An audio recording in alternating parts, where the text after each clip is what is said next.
Fala pessoal, o tema que quero conversar com vocês hoje é tabu entre os acadêmicos de forma geral e o pessoal da esquerda. Trata-se da seguinte pergunta: afinal, há culturas melhores ou piores, superiores ou inferiores? E se sim, como isso se relaciona aos LGBTs? Neste podcast, eu gostaria de discutir com vocês as diversas nuances desse debate e como isso afeta a vida não só das minorias, mas da sociedade como um todo. Se vocês quiserem saber mais sobre isso, se inscrevam no canal, ativem o sininho, deem um like e vem comigo. Para começarmos a discutir sobre se há culturas superiores e inferiores, primeiramente precisamos falar sobre a história das ideias. Durante muito tempo, a palavra cultura significou o que a gente chama de alta cultura, que era a formação em um conhecimento escolar e acadêmico superior e clássico. Quando a pessoa conhecia muitos assuntos, dizia-se que ela era culta.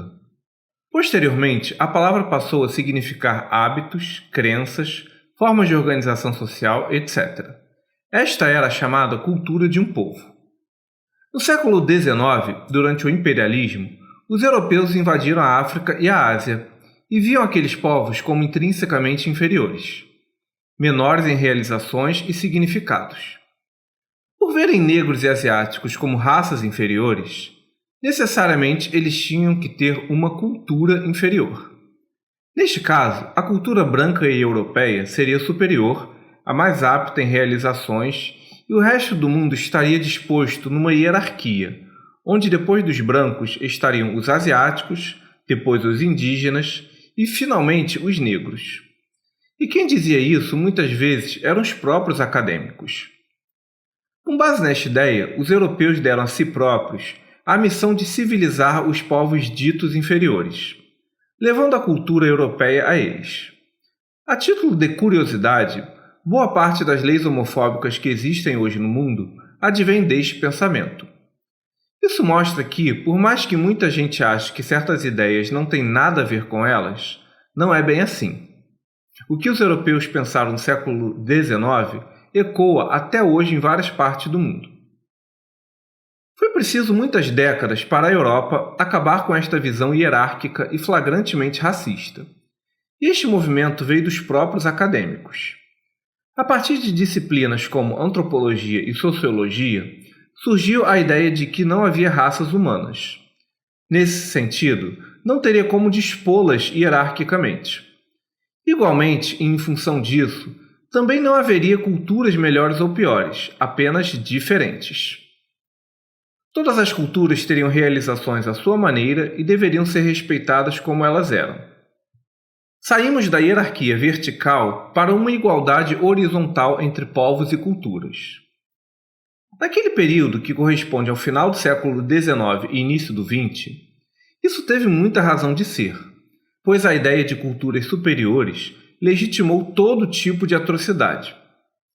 Tudo parecia lindo e a sensação que tínhamos era que encontramos a solução final para parte dos problemas raciais e políticos da humanidade. Certo? Bem, mais ou menos. Agora eu peço a vocês que puxem o fio do tempo e venham para o século XXI. Atualmente, há países que têm leis terríveis. Eles perseguem opositores, apedrejam mulheres, matam adúlteras e apóstatas, ou seja, aqueles que abandonam a fé, principalmente islâmica, prendem quem questiona a religião, criminalizam a heterossexualidade fornicatória, ou seja, fora do casamento, e, principalmente, perseguem a população LGBT com penas de prisão e morte. E muitos desses países fazem isso usando o argumento de que tais práticas fazem parte da sua cultura. Mas a coisa não é só sobre isso. Alguns países são atolados em instituições disfuncionais, corrupção e uma miséria sem fim. Ao passo que a cultura ocidental, apesar de todos os seus defeitos, ainda continua a criar, inventar e a promover qualidade de vida em várias frentes. Enquanto em alguns países mulheres podem exercer sua sexualidade livremente e LGBTs podem se casar, em outros, fornicação heterossexual e homossexualidade são crimes. E é em função de todos esses elementos conjugados que a porca começa a torcer o rabo e vem o que eu chamo de a grande armadilha da esquerda ocidental. Isso porque quase todos os acadêmicos da área de humanas aprenderam que todas as culturas são iguais e não há nada superior ou inferior. E pensar o contrário seria racismo. E eles simplesmente não sabem o que fazer ou falar quando veem tais práticas de opressão e perseguição de diversos países e povos que são realizadas com base no argumento culturalista. E ainda tem um outro pequeno grande detalhe aí. Muitas dessas culturas de perseguição aos outros advêm principalmente de países árabes e africanos, povos esses que, no passado, os europeus consideravam inferiores. Esse simples fato faz os acadêmicos e as esquerdas ficarem ainda mais constrangidos no seu discurso. Para tentar dirimir este constrangimento, eles tentam dar algumas soluções que eu vou apresentar a vocês. De forma genérica, elas giram em torno de 5. Em primeiro lugar, há aqueles que prostituem a sua dignidade e dizem que sim, essas perseguições são culturais e devem ser respeitadas. No caso, quando um branco europeu diz que a mulher é violada porque ela não se dá o respeito, aí ele é um fascista. Mas quando um africano ou um árabe diz a mesma coisa, aí é uma outra cultura. Bem, eu não costumo perder meu tempo com esse tipo de acadêmico, porque esses daí parecem ter perdido o bom senso das coisas. Mas mostra como criticar africano e pessoas do Oriente Médio virou tabu, ao passo que criticar brancos europeus é ok. Já outros acadêmicos vão por outra linha. Eles dizem que não há culturas melhores ou piores, superiores ou inferiores, mas que existem sim pactos sociais que são melhores do que outros. Ora, com todo respeito, isso é a mesma coisa do que dizer que há culturas melhores ou piores, mas de uma forma mais perfumada e politicamente correta, ainda que eles resistam a admitir isso. Mas tudo bem.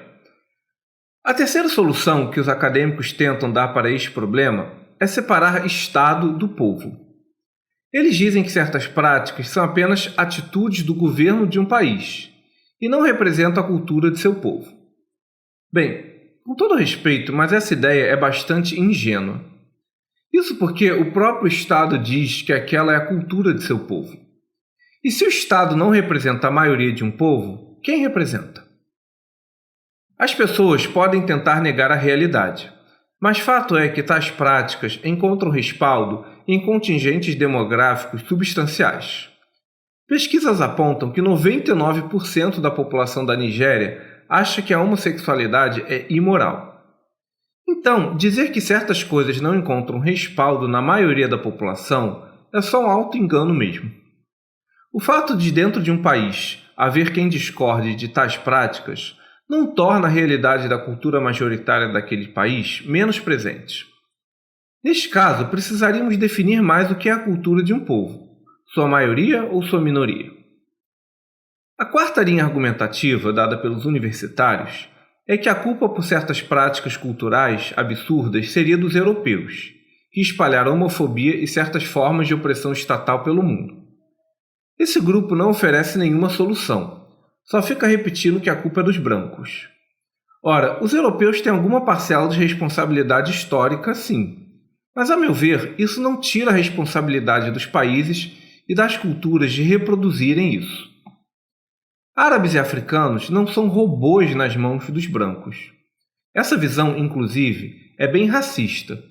Eles são seres humanos que fazem escolhas e, sim, eles podem ser do mal também. É preciso lidar com a realidade tal como ela é, por mais que ela seja constrangedora aos acadêmicos que se acham superiores por achar que o mundo é bonzinho. Pensar o contrário seria o mesmo que dizer que um ataque homofóbico no Brasil não é culpa dos homofóbicos, mas dos portugueses. Em outras palavras, por mais que os americanos tenham responsabilidade na emergência do Talibã no Afeganistão, não é o americano que pega a mão dele para apedrejar uma adúltera. Por fim, em quinto e último lugar, há os acadêmicos que lavam as mãos e dizem: tais atrocidades cometidas por vários países africanos e árabes é um problema deles, eles que se resolvam. Os acadêmicos fazem isso não porque sejam maus, mas sim porque sabem que a intervenção em outras culturas quase sempre leva a atrocidades. E como eles não querem que mais crimes sejam cometidos, preferem ficar nessa apatia relativa. Porém, há dois problemas nesta proposta. Um deles é que este argumento diz que a menina de 13 anos morta pelo pai por crime de honra ou o jovem LGBT de 17 anos assassinado pelo tio são eles que devem lutar pelas suas próprias vidas. Não deve haver intervenção de quem é mais forte para proteger os mais fracos. Este tipo de argumento parece não só de uma covardia, como de uma crueldade e de um cinismo absurdos. E o pior é que as pessoas que dizem isso, que os perseguidos desses países é quem deve lutar por eles próprios, quase sempre dizem estar preocupados com as criancinhas da Palestina lá nos cafundós do Judas ou com negros vítimas de racismo nos Estados Unidos. No fundo, esta ideia é racista porque ela seleciona com quem você quer se preocupar. Esses acadêmicos se preocupam com pessoas do mundo ocidental, mas com jovens perseguidos na África e na Ásia que se exploda, e eles que lutem por eles próprios. Esta atitude é o que eu chamo de racismo elegante. É quando você é indiferente ao outro, mas disfarça isso com respeito à cultura alheia. O outro problema dessa proposta, de que eles devem lutar por eles mesmos, é que ela representa um paradoxo em si mesmo. A ideia aí é de que, para não cometermos atrocidades ao intervir em culturas alheias, devemos permitir que culturas alheias cometam atrocidades. Será que isso faz sentido? O problema dessa proposta, de que isso é um problema deles, é que tal postura coloca questões de ordem prática, principalmente quando os fenômenos sociais se entrecruzam. O que eu estou falando aqui é da imigração. Ainda que admitamos que países possam desenvolver uma cultura de perseguição a minorias sob o manto da alteridade, ou seja, da diversidade cultural, o que fazer quando essas pessoas desses países imigram? A ideia de que não há culturas melhores ou piores, apenas diferentes, foi tomada tão a sério que a Europa desenvolveu o chamado multiculturalismo. Trata-se da proposta de que as pessoas que imigram não devem se adaptar à cultura local, pois a cultura local não necessariamente é melhor do que a cultura dos imigrantes. Bem, neste caso eu faço um parênteses. Se isso é verdade, por que eles estão imigrando, não é mesmo? Mas isso daí é um outro papo. Seja como for, o resultado desta proposta é que os países europeus passaram a se ver não como uma nação com uma cultura em comum, mas sim como uma colcha de retalhos ou um mosaico. Olha, não quero me estender muito neste assunto, mas o multiculturalismo é oposto à ideia de Estado-nação. E principalmente, acho muito difícil haver sociedades democráticas multiculturais. Isso porque uma cultura vai sempre querer se sobrepor à outra. E como a demografia de uma sociedade é sempre flutuante, este tipo de coisa traz uma tensão estrutural no tecido social. Há sempre o medo de que a cultura nativa possa ser engolida por um desbalanço demográfico. Na verdade, isso já está acontecendo na Europa, de hoje, em países como França, Inglaterra, Itália, etc. Esse medo é o grande combustível da extrema-direita. Multiculturalismo é a destruição do Estado-nação. Agora, se isso é bom ou ruim, eu deixo a vocês responderem. Fato é que a ideia de que não há culturas melhores ou piores, apenas diferentes, é também outro paradoxo. Porque a pessoa leva tão a sério esta proposta que ela própria se acha superior por achar que não há nada superior. Mas então, para encerrarmos este debate, que soluções podemos admitir?